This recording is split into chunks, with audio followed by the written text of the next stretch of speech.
¿Cómo está, estimado licenciado y compañero? En esta oportunidad les voy a hablar sobre el sistema perceptivo, atención y concentración. Mi nombre es Rutulén Rocacaro. El sistema perceptivo. El sistema perceptivo es una red intrincada de procesos sensoriales y cognitivos que nos permite captar y comprender a nuestro entorno. Los procesos cognitivos es el cerebro que procesa, organiza y analiza la información sensorial, permitiéndonos interpretar patrones, reconocer objetos y tomar decisiones. La siguiente, por favor.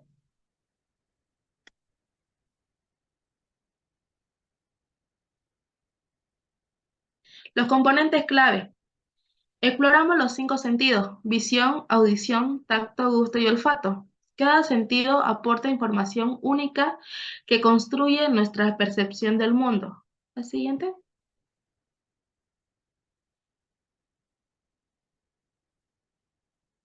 La adaptación y cambio.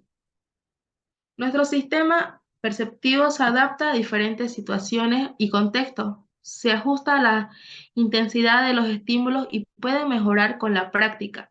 La adaptación perceptiva se refiere a la disminución en la respuesta nerviosa tras haber estado expuesto a un estímulo.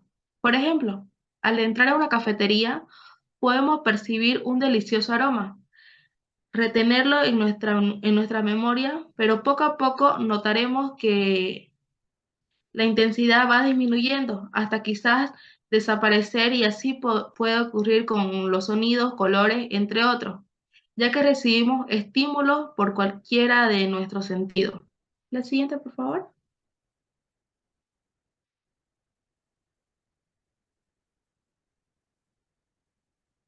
La atención. La atención es el proceso conductual y cognitivo de concentración selectiva en un aspecto discreto de la información, ya sea considerada subjetiva u objetiva. La siguiente.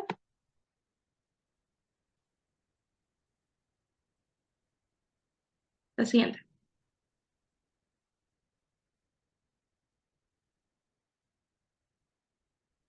Ya.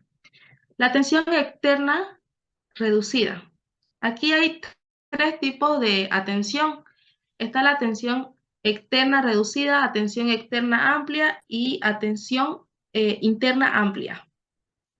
La atención es el proceso conductual y cognitivo de concentración selectiva en el aspecto discreto de la información, ya sea considerada subjetiva u objetiva. La atención externa es la atención que se centra en un número reducido de estímulos ajenos a la persona y se relaciona con la concentración. Por ejemplo, cuando un individuo pretende lanzar un dardo y focaliza toda la atención en el centro del tiro.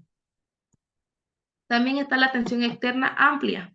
Este tipo de atención se centra en un número amplio de estímulos ajenos de personas. Por ejemplo, cuando un futbolista inicia un contraataque, alza la cabeza y observa la posición de sus compañeros para efectuar un pase afectivo. Es importante conocer la diferencia entre ambos tipos de atención externa para poder maximizar el rendimiento deportivo, puesto que si un deportista no es consciente de esta diferencia e inicia un contraataque centrando la atención en un balón, y ahí empieza el regateo. La atención interna amplia. Este tipo de atención hace referencia a que una persona se centra en un número amplio de estímulos o respuestas que ocurre dentro de su organismo. Por ejemplo, cuando alguien tiene que rellenar un diario emocional, analiza lo que ocurrió durante todo el día y cuáles fueron los sentimientos que vivió. La siguiente, por favor.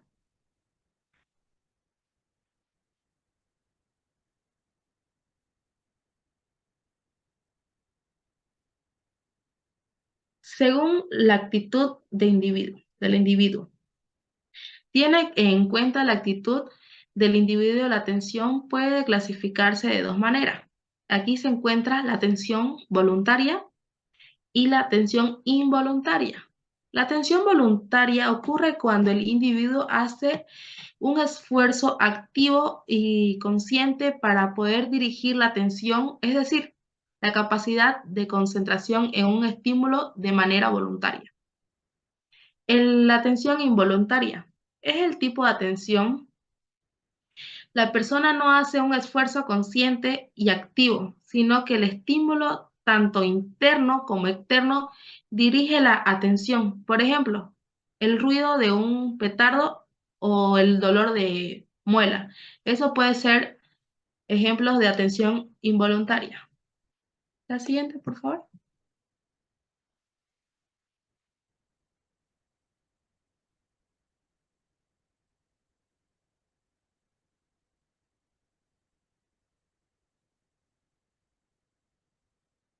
Ya. Según las manifestaciones motoras y fisiológicas, si tenemos en cuenta las manifestaciones motoras y fisiológicas, la atención puede dividirse en dos: la atención abierta y la encubierta. La atención abierta, el foco de atención y y los receptores de interés tienen su orientación en la fuente de atención. Por ejemplo, cuando alguien nos habla y estamos de frente atendiendo tanto el lenguaje verbal como también el no verbal. Y aquí viene la atención encubierta. Este tipo de atención, el foco de atención y los receptores sensoriales se disocian, se disocian. Por ejemplo, cuando parece que estamos nosotros viendo la televisión y en realidad nosotros no estamos viendo, sino que estamos más que todo escuchando lo que está hablando otra persona por teléfono. Eso puede ser una de las atención encubierta. La siguiente diapositiva, por favor.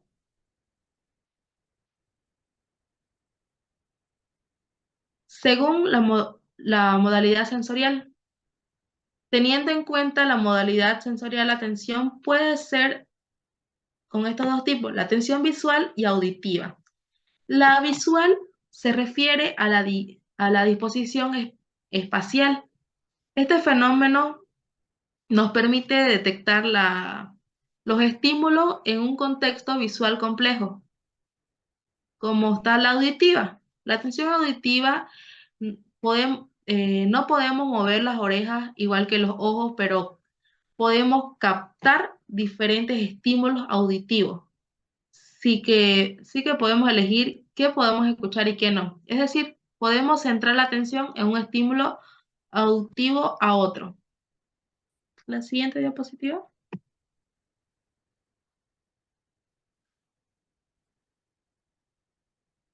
Los otros tipos de atención. Además de las siguientes clasificaciones anteriores que les estuve explicando, también existen otros tipos de atención que les estaré explicando en este momento. Está la atención selectiva, atención dividida, atención alternada y atención sostenida. ¿Qué es la atención selectiva? También recibe el nombre de atención focalizada. Es la capacidad de seleccionar y focalizar la atención determinada en un estímulo concreto o tarea determinada. Está la atención dividida. La atención dividida es la capacidad de atender y procesar simultáneamente a dos o más de demandas o estímulos. Suele conocer también como multitareas. Por ejemplo, cocinar y a la vez escuchar música. Esa es la dividida. La atención alternada es la capacidad de cambiar el foco de atención de un estímulo a otro. Por ejemplo, leer receta y también preparar la comida al mismo tiempo. Y la sostenida se refiere cuando tenemos que utilizar la atención durante un largo periodo de tiempo, como por ejemplo cuando jugamos videojuegos. Tenemos que tener la mayor concentración para no perder la partida. La siguiente, por favor.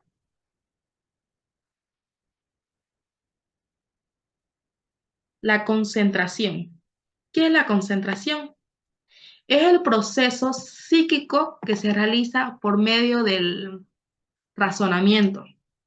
Con- consiste en centrar voluntariamente toda la atención de la mente sobre un objeto. La siguiente.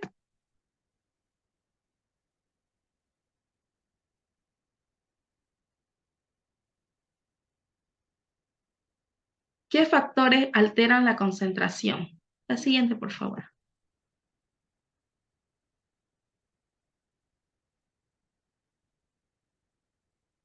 Ya. El agotamiento físico, generalmente producido por exceso de trabajo, porque no descansas adecuadamente o no llevas una buena alimentación, como también está cuando permanecemos mucho tiempo en una sola actividad, suele causarnos distracciones. Lo recomendable es decir, una hora una materia a otra, la otra hora otra materia, realizando una tarea diferente. Eso hará que nosotros podamos lograr mantener la atención y concentración. También está el cansancio intelectual. La fatiga a causa de muchas horas de trabajo, la realización de muchas actividades sin el descanso adecuado. La, la dedicación solo al trabajo o a la escuela sin actividades placenteras son un factor determinantemente para distraerte y no lograr concentrarte. El ambiente un poco adecuado. No lograr terminar un trabajo importante en un bar lleno de gente pasándola bien. O también, o elegir el ambiente adecuado es la clave para poder lograr un buen nivel de concentración. Y por último, problemas personales. Es el problema que estés pasando por situaciones familiares o personales que impidan tu atención o concentración en otras actividades. Muchas gracias.